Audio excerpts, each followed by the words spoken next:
సినీ హబ్గా హైదరాబాద్. భారతీయ సినిమా అంటేనే తెలుగు సినిమా.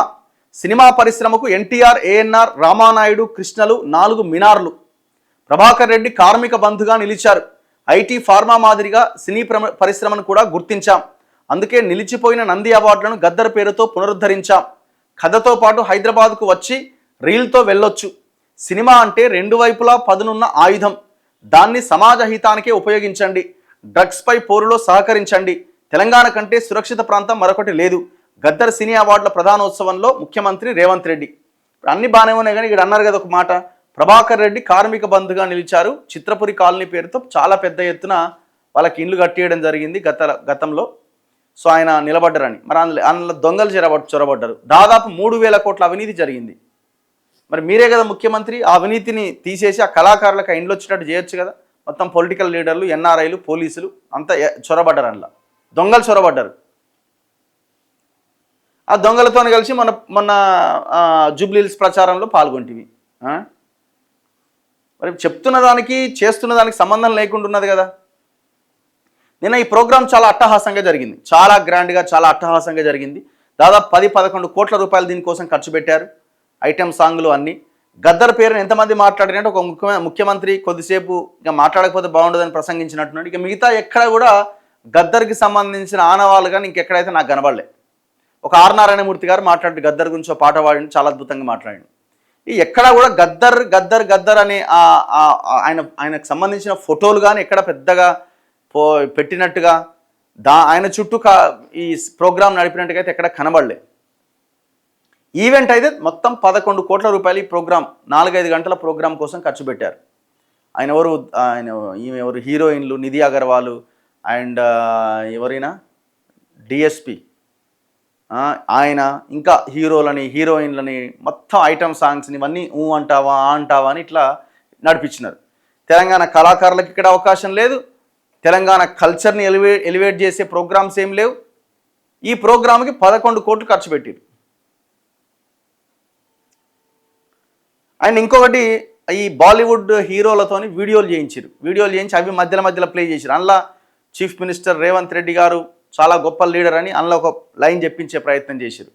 ముఖ్యమంత్రి రేవంత్ రెడ్డిని ఆ స్టేజ్ మీద ఉన్నోళ్ళు కదా ఆహ్వానించింది. ఎక్కడో అనిల్ కపూర్ ముంబైలోనే ఎక్కడో ఉంటే ఆయనతో ఒక వీడియో చేయించి welcome to our chief minister Revanth Reddy అని ఆయన చేత, అంటే ఆ వీడియో ద్వారా ఆయన స్టేజ్ మీదకి ఆహ్వానించినారు. అంటే క్యారెక్టర్ని, ఆ వ్యక్తిని ఎలివేట్ చేసే ప్రోగ్రామ్ కింద అది కనబడ్డది నాకు. ఓవరాల్గా నేను ఫస్ట్ నుంచి స్టార్టింగ్ లాస్ట్ వరకు ఆల్మోస్ట్ చూసిన వీళ్ళ ప్రసంగాలు ఇవన్నీ. నాకు అనిపించింది ఏంటంటే రేవంత్ రెడ్డిని తనకు తాను ఎలివేట్ చేసుకోవడానికి ప్రోగ్రామ్ని ఉపయోగించుకున్నాడు కనబడ్డది నాకైతే. గద్దర్ యొక్క ఆలోచనలని, ఆశయాలని ముందుకు తీసుకెళ్లే అండ్ సినిమా ఇండస్ట్రీని, ముఖ్యంగా తెలంగాణ సినిమా వాళ్ళని, కళాకారులని ప్రోత్సహించే విధంగా ఏమైనా కనబడ్డదంటే నాకు అలాంటిది ఏం కనబడలే. మరి మీకు ఎట్లా అనిపించిందో మీరు చూడాలి. ఇగో లైటింగు, కథ, కెమెరాలు, హైఫై, ఆడ పాటలు ఇవన్నీ చూడడానికి బాగానే ఉంటాయి. 11 crores ఖర్చు పెట్టినారు దానికి. 11 crores 4 గంటల ప్రోగ్రామ్కి 11 కోట్లు ఖర్చు పెట్టారు. భారతీయ సినిమా అంటేనే తెలుగు సినిమా అని, దానికి అసలైన వేదిక హైదరాబాద్ అని రేవంత్ రెడ్డి అన్నారు. తెలంగాణ రాష్ట్రం హైదరాబాద్ అంటే కేవలం ఐటీ, ఫార్మా పరిశ్రమలకు, హైదరాబాద్ బిర్యానీకి మాత్రమే గుర్తింపు కాదని, జాతీయ స్థాయిలో సినీ పరిశ్రమకు వేదికగా రాణించాలని ప్రభుత్వం భావిస్తోందని చెప్పారు. గురువారం హైదరాబాద్లోని హైటెక్స్లో నిర్వహించిన తెలంగాణ గద్దర్ ఫిల్మ్ అవార్డు 2025 ప్రధానోత్సవానికి ఆయన ముఖ్య అతిథిగా హాజరయ్యారు. ఓన్లీ అక్కడ హైటెక్స్లో ఆ హాల్ బుకింగ్కే దాదాపు 1 కోటి రూపాయలు ఖర్చు పెట్టారు. 1,04,000 రూపాయలు, 4 లక్షల రూపాయలు ఏమో ఖర్చు పెట్టారు. 1 crore ఓన్లీ హాల్కే. నిన్న మనం చాలా క్లియర్గా ఇవన్నీ బయట పెట్టినాం కదా. ఇగో వాళ్ళు ఇచ్చిన 11,21,00,00,000 రూపాయలు వాళ్ళు ఇచ్చిన కొటేషన్. ఇది ఆల్మోస్ట్ ఇది పూర్తి స్థాయిలో అమలు చేసినారు యాజ్ ఇట్ ఈస్గా. సుమా కనకాల 65 లక్షలు, 6,50,000, ప్రదీప్ మాచిరాజు 6,50,000, ఇట్లా దేనికి ఎంత ఖర్చు పెట్టినారు. Venue Hitex hall number 4 1,40,000, no discount 100%. So ఇట్లా అన్నింటికి బౌన్సర్లని, ఇంటర్నెట్ అని, కెమెరాలని, అవని ఇవని ప్రతిదానికి, అండ్ వచ్చిన గెస్ట్లకి అకామిడేషను, వాష్రూమ్, మొబైల్ వాష్రూమ్స్ అట, దాదాపు దానికే 1,47,000 ఖర్చు పెట్టినారు. ఫైర్ వర్క్స్ అట, మరి ఏడ ఫైర్ వర్క్స్ కాల్సిరో ఏమో తెలియదు మరి. బౌన్సర్లు. సో ఇట్లా చాలా పెద్ద ఎత్తున డబ్బులు ఖర్చు పెట్టినారు. ఇప్పుడు వీళ్ళందరికీ వీళ్ళ అవార్డ్స్ ఇచ్చినారు. ఎన్టీఆర్ అవార్డు, ఇంకోటి అని దాదాపు ఒక్కొక్కరికి 10 లక్షలు ఇచ్చారు. చిరంజీవికి ఎందుకు అవార్డు ఇస్తే సరిపోద్ది కదా.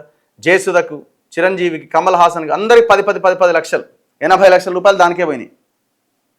ఇప్పుడు రాష్ట్ర ప్రభుత్వానికి ముఖ్యమంత్రి హోదాలో ఉన్నాయని చిన్న అమౌంటే కనిపించుండొచ్చు. 11 కోట్ల రూపాయలు పెట్టే బదులు ఈ రవీంద్ర భారతిలోనో ఇంకొక దగ్గర శిల్ప కళావేదిక, ఇంకా ఇవన్నీ గవర్నమెంట్కి సంబంధించినవి కదా, వాటిలో పెట్టుకోవచ్చు కదా.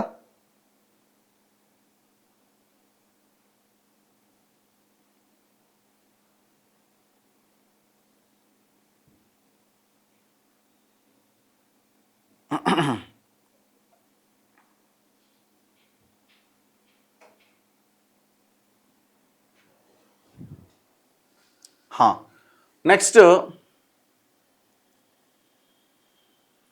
హలో రఫీ గారు, లైవ్లో ఉన్నారు మీరు, చెప్పండి. నిన్న ప్రోగ్రామ్ చూసారా? అక్కడక్కడ చూసిన. ఎట్లా అనిపించింది? ఏం లేదు, అది ఒక ఆడియో ఫంక్షన్, ఒక కమర్షియల్ సినిమా ఆడియో ఫంక్షన్ లాగా ఉంది. ఓకే. అయితే నేను అనుకోవడం అంటే గవర్నమెంట్ ఫంక్షన్ కి ప్రైవేట్ ఫంక్షన్ కి తేడా ఉండాలి కదా. అవునవును. అది లేదు. యాక్చువల్లీ నేను అనుకునే విజన్ ఎలా ఉంటదంటే, ఎంట్రీ కార్ నుంచి స్టేజ్ ఇదంతా కూడా తెలంగాణ ఇన్ఫ్రాస్ట్రక్చర్, దాని ఆర్ట్ డైరెక్షన్, తర్వాత మ్యూజిక్ గానీ, డాన్స్ గానీ, మొత్తం తెలంగాణ సంస్కృతి సాంప్రదాయాలు ఉట్టిపడాలి. అక్కడ మామూలు ఒక 100 రోజుల ఫంక్షన్ కమర్షియల్ సినిమాలు చేసుకుంటా చూడు, అట్లా అనిపించింది నాకు. అంటే బాగా ప్రోగ్రామ్ అయితే చాలా గ్రాండ్ గా, హైఫైగా జరిగినట్టు ఉంది కదా. తెలంగాణలో బాగా చేశారని మిగతా కోలీవుడ్ లేకపోతే బాలీవుడ్ ఇంకా అందరు అనుకుంటారు, మన పేరు ఇంకా ఎక్కడికో పోతుందని ఒక లైన్ ఒకటి ఉంది కదా, కాదా? అట్లేం లేదండి.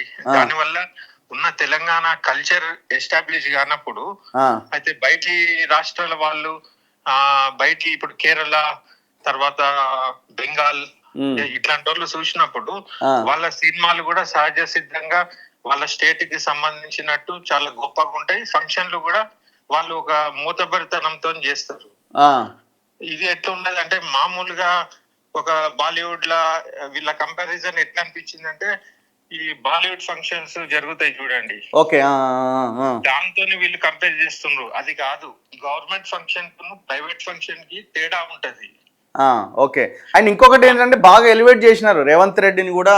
ఆయన అనిల్ కపూర్తో వీడియోలు, బాలీవుడ్ హీరోలతో చిన్న వీడియో క్లిప్స్ చేయించి అక్కడెక్కడో ఉంటే వాళ్ళతో బాగా ఎలివేట్, అంటే ఆయన చాలా గొప్పగా చేస్తుండన్న దీన్ని వాళ్ళ మాటలతో ఎలివేట్ చేసే ప్రయత్నం చేసినారు. మరి కాదండి, ఒకటే విషయం ఏంటంటే, ప్రతిసారి ఇట్లాంటి ఫంక్షన్ అయినప్పుడు అంతర్జాతీయ లెవెల్లో సినిమా ఇండస్ట్రీని తీసుకుపోతున్నాము, గ్లోబల్ లెవెల్లో పెడుతున్నాము అనే పదజాలము మంత్రులు, ముఖ్యమంత్రులు చెప్తున్నారు. అయితే ప్రతి సంవత్సరం అదే చెప్పుకుంటూ పోయి అక్కడ గ్లోబల్ ఏమున్నది? ఆల్రెడీ తెలుగు సినిమా ఇండస్ట్రీ వాళ్ళే గ్లోబల్ అయి ఉన్నారు. ఓకే, కమర్షియల్ గా. ఇప్పుడు వీళ్ళు గవర్నమెంట్ వీళ్ళకి ఒరగబెట్టింది ఏముంది? ప్రతి సినిమాకి టికెట్లు పెంచే జీవోలు తప్పితే వాళ్ళ అభివృద్ధికి వీళ్ళు ఒరగబెట్టింది ఏముంది ఇప్పటి వరకు?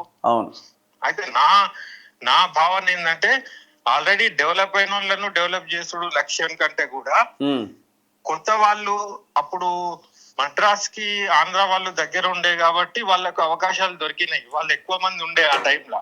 ఓకే.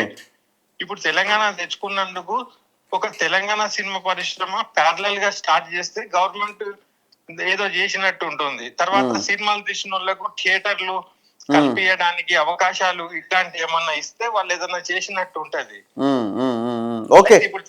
ఇప్పుడు తెలంగాణ వాళ్ళు సినిమా తీసింది అనుకో, ఇప్పుడు గుత్తాధిపతుల సహకారం లేకుండా రిలీజ్ కాగలుగుతుందా? గవర్నమెంట్ ఏమన్నా చేయూతనిస్తుందా? ఓకే, అది మనం కోరుకునేది. నేను అనేది ఏంటంటే, ఈ జిగెల్ అనే ఫంక్షన్ దీని వల్ల ఏం లేదు, అది మామూలు ఒక బాలీవుడ్ ఆడియో ఫంక్షన్, లేకుంటే టాలీవుడ్ లా 100 days ఫంక్షన్ దాని బరాబర్లు ఉంది. రైట్ అన్న, థ్యాంక్ యూ. సో అందుకే చాలామంది అనేది ఏంటంటే తెలంగాణలో ఉన్న సినిమా కళాకారులను ప్రోత్సహించడానికి, తెలంగాణలో సినిమా రంగాన్ని మరింత ప్రోత్సహించడానికి చిరంజీవులు, నాగార్జునలు వీళ్ళు కాదు ప్రోత్సహించడానికి, వాళ్ళంతా కమర్షియల్ అయిపోయారు. ఎప్పుడో కమర్షియల్ అయిపోయి తెలంగాణ భూములను కూడా చెరబట్టి కబ్జాలు చేశారు. అంతా ఒక దోపిడీ వ్యవస్థ అది. సో ఒక 4-5 చేతిలోనే ఆ వ్యవస్థ ఉన్నది మొత్తం. సో తెలంగాణలో సినిమా ఇండస్ట్రీని డెవలప్ చేయడానికి తెలంగాణ ఫిలిం డెవలప్మెంట్ పాలసీ అనేది ఒకటి తీసుకొస్తామన్నారు. ఇంతవరకు ఆ పాలసీ లేదు, అతిగతి లేదు. సో దాని గురించి మనం అడుగుతున్నాం. అన్న సినిమాలు కాదు క్రికెట్ పైన ఈ ప్రభుత్వం దృష్టి పెడితే చాలామంది యువత జీవితాల్లో వెలుగులు వస్తాయట. ఇప్పుడు ఇదంతా కూడా ఒక పాలసీస్ తీసుకొస్తే నాట్ ఓన్లీ క్రికెట్, అన్ని గేమ్స్ని ముందుకు తీసుకెళ్లే అవకాశం ఉంటుంది. నెక్స్ట్ రాజుల సొమ్ము రాళ్లపాలు. రాజగోపాల్ రెడ్డికి మంత్రి పదవి ఇస్తారా అన్న? ఇంకెప్పుడన్నా ఏందో పదవి ఇస్తే అయిపోతుంది కదా. ఏమో ఇచ్చేటట్టు అయితే కనబడతలేదు నాకైతే. ఇవ్వరనే అనుకుంటున్నాను నేను. కష్టం.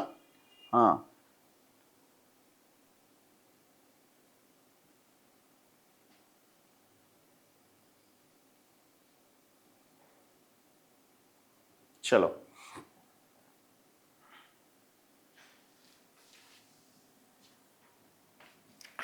రఘు గారు, ట్రాఫిక్ పోలీసులు మాకు తెలవకుండా ఫోటోలు తీసి చలాన్లు రాస్తున్నారు, ఇది అన్యాయం. వాళ్ళు అదే న్యాయం అనుకుంటున్నారు. ఇంక ఇప్పుడు అంటే ఏకంగా ఇక మీరు కట్టకపోతే అది ఫ్రీజ్ చేసి పడేస్తారట, లైసెన్స్నే ఫ్రీజ్ చేస్తారట, ఆర్సీ ఫ్రీజ్ చేస్తారట.